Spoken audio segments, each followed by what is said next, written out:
Hello guys, আমার একটা boring ভ্লগে তোমাদের অনেক স্বাগত। তোমরা ভাবছো এটা ভ্লগ কিসের, এটা তো রান্নার জিনিস, বাট না, রান্নারই, বাট আমি অ্যাজ এ ভ্লগ হিসেবে করছি কারণ আমার রাতের বেলা প্রচুর খিদে পেয়ে গেছিলো।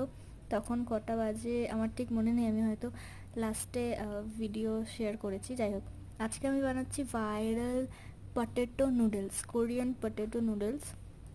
মানে চেষ্টা করছি বানানোর, আমি কখনো রান্না পারি না ঠিক করে, কখনোই না। যখনই করতে যাই কিছু না কিছু ভুল হয়ই। যাই হোক, তো আজকেও কীরকম হয়েছে তোমরা আমার মুখের রিয়াকশান দেখেই বুঝতে পারবে। আমি টাইমটা দেখো দেখিয়ে দিয়েছি অলরেডি, আর আমার মুখের এক্সপ্রেশন দেখে তোমরা বুঝতে পারবে। কখনো ট্রাই করো না এটা, যারা কাঁচা রসুন খেতে পছন্দ করো না তারা একদমই ট্রাই করবে না। আমার তো একদম ভালো লাগেনি, জানি না কেন বানিয়েছিলাম, শেষে আমি দিদিকে দিয়েছিলাম, ওরও ভালো লাগেনি। সিরিয়াসলি কখনো ট্রাই করো না প্লিজ।